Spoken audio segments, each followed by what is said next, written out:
This is one of 2 suitcases that I brought with me when I came out to the UAE. And guys, in today's video, I am going to talk to you a little bit about what you should pack if you are moving out to the UAE, especially if you've never been out here before. When I first looked at moving out here, I knew that it was going to be hot. I didn't realize how hot. I knew it was going to be very different to the UK. I didn't know how different. I got a little bit of advice of various people that were already out here. But since moving out here, there are definitely things that I would pack more of, things I'd probably pack less of, and other things that I would add that I just simply didn't bring. So that is what this video is about, guys. If you're new to the channel, consider subscribing, hit the like button if you enjoyed it, go over and follow me on Instagram, and let's get into the video. As I said, guys, I had 2 of these. There's another one which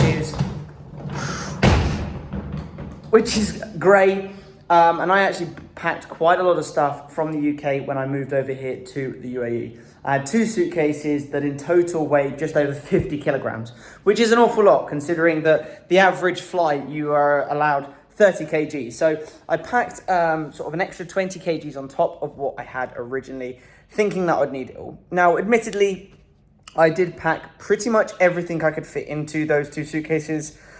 All my clothing, shoes, suits, you name it, I tried to pack it in because obviously this is a permanent move, at least for the foreseeable future. I'm going to be living out here. And so I wanted to try and bring as much stuff as possible. On reflection, I probably didn't need to pay for the extra. I could have just got away with packing some clothes, a few memorable bits, things from home that mean a lot to me that would make my home and things out here feel more comfortable, more homely, because I did then go back at Christmas and was able to pack more things in. So if you are trying to pack everything in and you're trying to pay extra for luggage, etc., I'd probably wait, because the chances are you will go home at least once, maybe even twice that year, depending on where you're from and how easy flights are to get back and stuff. And so you can then bring any extra bits that you don't have. So try not to overpack that first trip, because you don't need to. Now, in terms of key items to pack, I'm going to try and break this up into and segment it so that it makes a little bit more sense and there's a bit more clarity in this video. And we're going to start off with clothes. So let's make my way to my wardrobe. I'm going to take you to my wardrobe.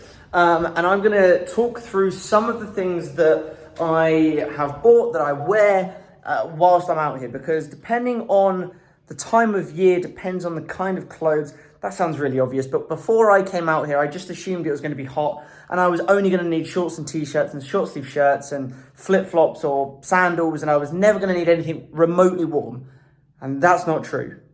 So I am now by my wardrobe. I'm in my bedroom, and we're going to have a little look inside at some of the clothes that I've brought. Now, at this time of year, it is the summer, it's hot. Things like light summer shirts, t-shirts, vest tops, things like that are really useful. If we come into my wardrobe here, I have got many short sleeve t-shirts for walking out and about. If you dare do that during the day, it is almost too hot to do that. Wearing sport shorts and general sports clothing is also very useful, because it's ideal if you're starting to get sweaty. And you can see by my forehead here, I don't have the aircon on in this room and I'm already sweating. And it is 6 p.m. and I'm just roasting already. Even normal sort of shorts like these, they can just get a bit too hot. The winter's a bit different. In the winter, it is a bit different. Now, I had the perception when I was kind of come out here that it was always going to be hot and I just needed to live in shorts, t-shirts and like short sleeve airy shirts. In the winter, that's not the case. You are going to need a few warmer items of clothing, and I'm going to explain why now. So the first thing that I would wear, especially of an evening, are jeans, kind of cargo trousers that I've got in here. I've got a few of the sort of like, I don't know, smarter jogging bottom styles, trousers in here too. And I will then typically wear that with like a polo, a long sleeve shirt, something like that. Nothing warm per se, but a little bit warmer than what I would wear at this time of the year. I'm not wearing any summery clothes. Sometimes, again, if I'm eating outside, I will also wear, I've got a few up here, like a jumper or a pullover or something like that, because in the evenings, in the winter, the temperature will drop down to like 20, maybe sub 20. But when you compare that and your body gets used to the warmer temperatures, and you can see, look, beads of sweat. It is 6 p.m. here and I'm sweating like this. So when you're used to these heats and then the temperature suddenly drops in the winter, I have been known to shiver. Mad. So there you go. Clothing wise, mostly it's going to be clothes designed for warm weathers. Obviously, if you're into the gym and things like that, pack gym clothes. For shoes, you're going to want shoes for work. You're going to want like casual shoes for going out and about. You're going to want smarter shoes, flip-flops for going to the beach and stuff like that. But you do want to still pack some warmer items. I didn't pack any warmer sort of jumpers and I regretted it. And I actually had to go out and buy hoodies and things like that because I realized that as it got down towards November, December time and I was still going out in the evenings, there would be a little bit of a breeze and the temperature does drop quite considerably in comparison to what you would normally be used to during the day. So pack some warmer things as well. I am now going to take you into my own suite. I really need to turn the aircon on. I'm dying in this bedroom. Anyway, I'm bringing you in here because of things like toiletries, sun creams, deodorants, mouthwash, you name it.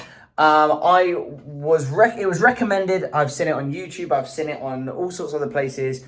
Bring as much toiletries as you can because they're really expensive out here.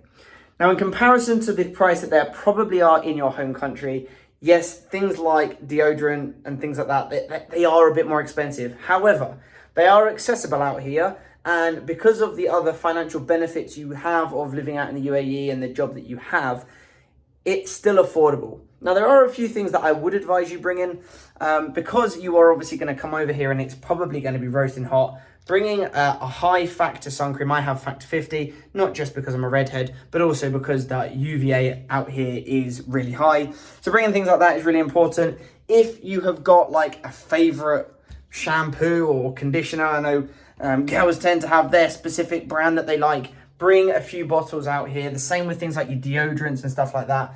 But don't go crazy. When I came out here, I packed so many toiletries. I was squeezing bottles of deodorant here and there, and I'm still using it now, and I've been out here a year. So you don't need to go crazy and pack loads and loads of stuff, but pack a few bottles of each thing, and you will be good to go. And while I'm also on that topic, my experience of coming out here, I then went home at Christmas. So even if you pack enough to last you for the couple of months between September to December, and then you go home and stock up again, that would be my advice. I just packed way too much. The next thing I would advise are photographs. Now, you will hear about this from other YouTubers and people that post things up about UAE and the life out here, but my personal advice has got nothing to do with money, but when you move over, I personally recommend that you try to make your apartment as homely as possible because especially if it's the first time you've ever moved abroad before, it can be quite a daunting experience, and having little keepsakes, having little photos of your family and stuff like that makes a massive difference.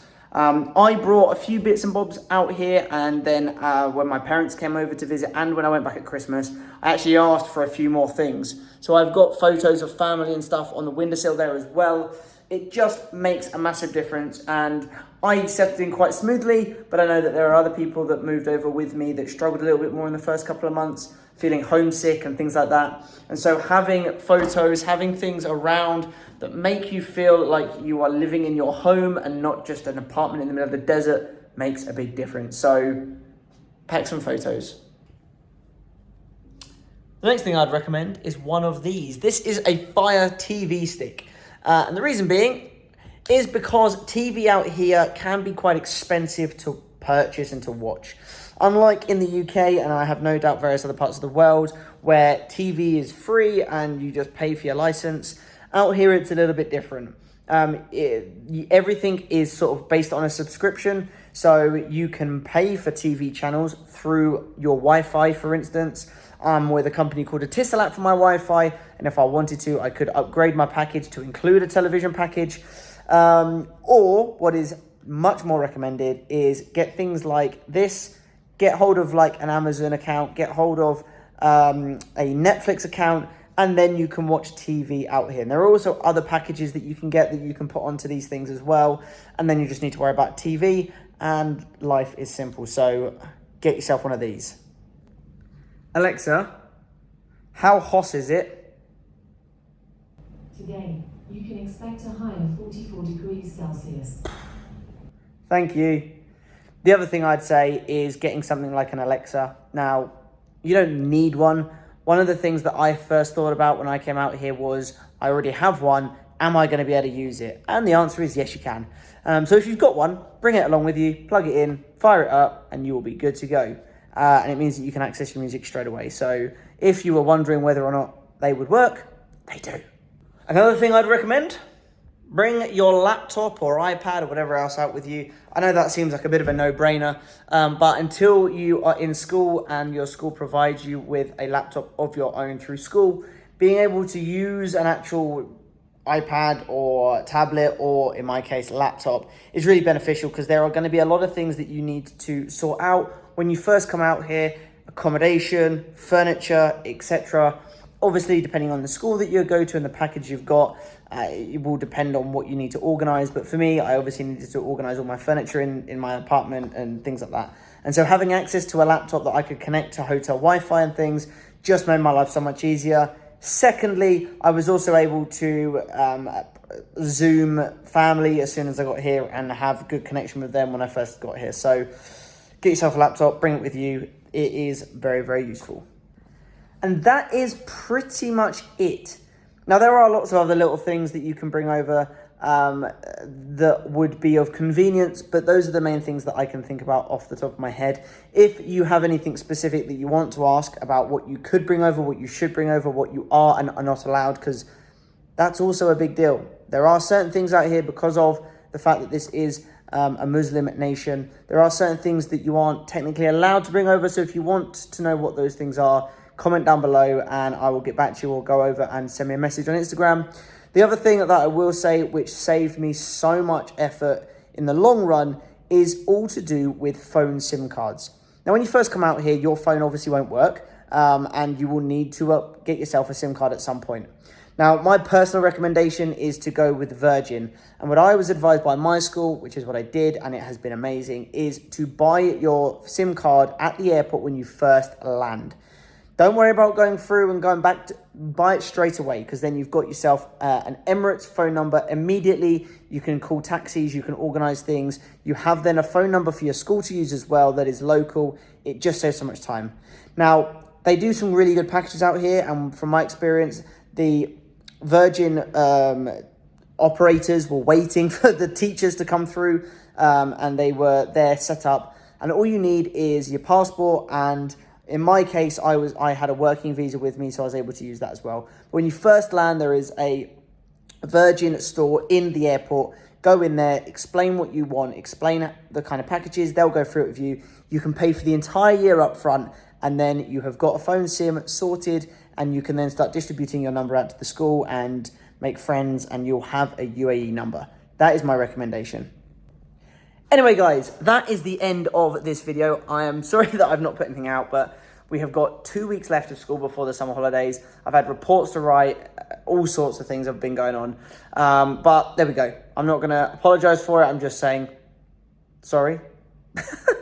Anyway, I'm going to leave the video here. As I said, guys, if you haven't already done so, subscribe, like, comment, follow me on Instagram, and I will see you in the next one. Bye.